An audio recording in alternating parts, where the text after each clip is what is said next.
अभी भी समय है, अभी भी देर नहीं हुई है। अब भी अगर आप चाहो तो अपने सपनों को पूरा कर सकती हो मम्मा। 16 वर्षीय निकी ने अपनी माँ रागिनी से कहा, नहीं बेटा, सब क्या सोचेंगे, सब क्या सोचेंगे, सब क्या कहेंगे। अब तक ये सोच सोच कर आप अपना मन, अपनी इच्छाएं को मारती आई हो मम्मा। आखिर कब तक, ये बोलकर निकी गुस्से से अपने कमरे में चली गई। रागिनी वहीं बैठी बैठी कुछ सोच रही थी। आज बहुत उदास भी थी, लेकिन निक्की का एक एक कहा शब्द उसके कानों में गूंज रहा था। सही तो कहा है बेटी ने, आखिर कब तक मैं सबके लिए अपनी खुशियों की बलि देती रहूंगी। जब भी घर में कोई दूसरा सदस्य कुछ काम या अपने मन की करना चाहता है तो पूरा परिवार उसकी साथ देता है, लेकिन जब रागिनी अपनी इच्छाओं की कहती है तो हर किसी का मुंह फूल जाता है। तो आइए मिलते हैं रागिनी से। विनायक जी की बहू, विनायक जी और वसुधा जी की घर की बड़ी बहू थी रागिनी। अपने बड़े बेटे आशीष के लिए एक नज़र में ही रागिनी वसुधा जी को बहू के रूप में पसंद आ गई थी। ग्रेजुएशन करते ही रागिनी की शादी हो गई। वो आगे पढ़ना चाहती थी, लेकिन घर वालों के निर्णय के आगे उसकी एक न चली।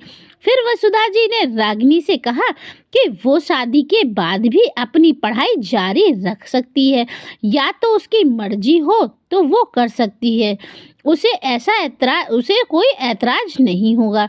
ये सुनकर तो रागिनी जैसे सातवें आसमान में थी कि उसे ऐसी सास मिल रही है, उसकी इच्छाओं का सम्मान करती है।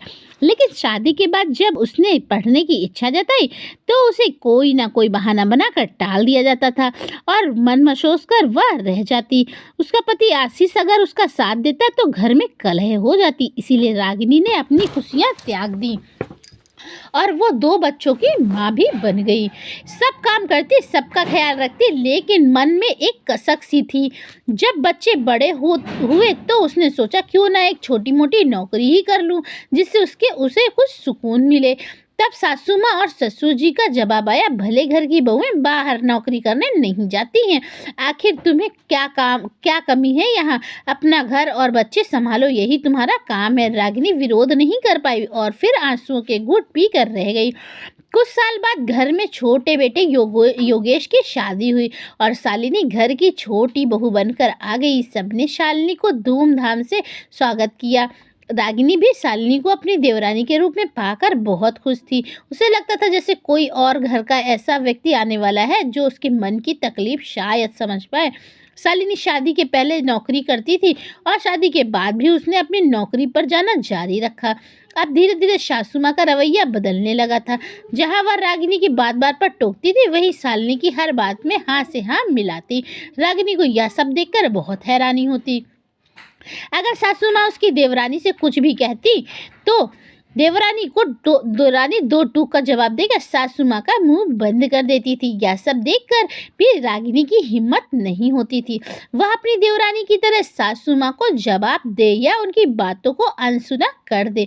अब देवरानी को भी एक बेटा हुआ तो उसके संभालने की जिम्मेदारी भी रागिनी के ऊपर आ गई। सासू माँ कहती, शालिनी ऑफिस में इतना काम करती है, पूरा दिन तक जाती है, बेचारी क्या क्या करेगी। जहाँ तुम अपने 2 बच्चों को खाना खिलाती हो, एक बच्चा और सही, क्या फर्क पड़ता है तुम्हें, कौन सा तुम्हें ऑफिस जाकर काम करना पड़ता है।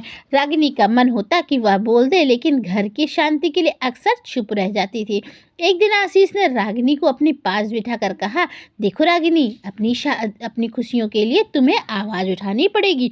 जहाँ मैं तुम्हारे लिए बोल पड़ता हूँ वहाँ तुम चुप्पी साध लेती हो, ऐसा कब तक चलेगा। अगर तुम भी कुछ करना चाहती हो तो मेरा तुम्हें पूरी तरह से सपोर्ट मिलेगा। रागिनी बस मुस्कुराकर रह गई, क्योंकि धीरे धीरे उसकी मन की इच्छाएं मरती जा रही थी। अब तो रागिनी की बेटी भी 16 साल की हो चली थी।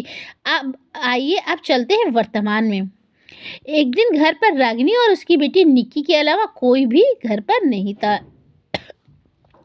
निक्की अपने कमरे में पढ़ाई कर रही थी और रागिनी अपना काम निपटाकर कुछ देर के लिए गाने सुनने बैठी। तभी उसका मनपसंद गाना बजा और वह उठकर डांस करने लगी। उसे ध्यान ही नहीं रहा कि निक्की उसे छुप छुप कर देख रही है। आज निक्की ने पहली बार अपनी माँ को इतना खुश देखा था। वह दौड़कर रागिनी के गले लगकर कहने लगी, वाह मम्मा, आप कितना अच्छा डांस करती हो, आपने पहले क्यों नहीं बताया आपको डांस करना आता है। तब रागिनी ने बताया, मुझे बचपन से ही डांस करने का बहुत शौक रहा है, मेरी शादी होने तक भी मैंने डांस सीखा देखा। मैं डांस सिखाती थी और आसपास के बच्चों को सिखाती थी। डांस मेरा जुनून है, मुझे बहुत खुशी देता है। मैं चाहती थी कि मैं एक डांस एकेडमी खोलूँ जहाँ बच्चों को डांस सिखाऊँ। वाओ मम्मा, बहुत अच्छी बात है, मैं पापा से बात करती। तभी रागिनी कहा, नहीं निक्की बेटा, पहले की बात और थी, अभी ये सब मेरे बस का नहीं है। आप ऐसा क्यों सोचते हो मम्मा? मैंने देखा है कि जब आप डांस करते हो तो आपके चेहरे की खुशी और आपकी आंखों की चमक आज से पहले मैंने कभी भी नहीं देखी। आप एक बार उन सबसे बात करके तो देखिए, कोई फ़ायदा नहीं निक्की, जो जैसा वैसा ही चलेगा। अब मुझे इन सब चीज़ों की आदत हो गई। उदास और होकर रुआसी हो गई रागिनी, लेकिन फिर भी निक्की की बातों ने रागिनी के मन का गहरा असर किया और रागिनी के सपनों को जैसे पंख लग गए थे। अब की बार जब सबने रागिनी का विरोध किया तो निक्की ने अपनी माँ का पूरा साथ दिया और रागिनी भी पूरे आत्मविश्वास के साथ सबके सामने खड़ी थी। इसीलिए सबको एक बार उसका साथ देना ही पड़ा। तभी आशीष ने रागिनी को आवाज़ दी, रागिनी आज खाने में कितनी देर करोगी? बहुत ज़ोरों से भूख लग रही है। रागिनी ने निक्की की ओर देखकर कहा, देर भले हुई हो लेकिन अभी भी समय है, आप डिनर आराम से कर सकते हैं, खाना तैयार है। कहकर रागिनी हंसने लगी। हर रोज की तरह आज भी वह घर के कामों में लगी थी, लेकिन आज उसका मन खुशी से झूम रहा था और आज उसके सपना पूरा करने जा रही थी, वह भी अपनी बेटी की वजह से। प्रिय श्रोतागण, अगर हमारे जीवन में कोई ना कोई ऐसा ज़रूर होता है जो हमारी इच्छाओं और खुशियों का सम्मान करता है।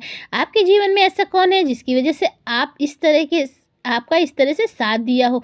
अपनी खुशी के लिए कई बार हमें खुद भी कम कदम उठाना पड़ता है, क्योंकि आखिर कब तक हम स्त्रियां अपनी खुशियों की कुर्बानी करती रहेंगी। दोस्तों, इस वीडियो को लेकर आपकी क्या राय है, हमें कमेंट बॉक्स में ज़रूर बताएं और इसी तरह की अच्छी अच्छी कहानियों के लिए हमारे चैनल पे बने रहें। नए हैं तो चैनल को सब्सक्राइब करें, ज़्यादा से ज़्यादा लोगों तक शेयर करें और हाँ, घंटी के निशान को दबाना मत भूलिएगा, ताकि मेरे आने वाली हर कहानी आपको टाइम से मिलती रहे। तब तक के लिए bye bye, love you all.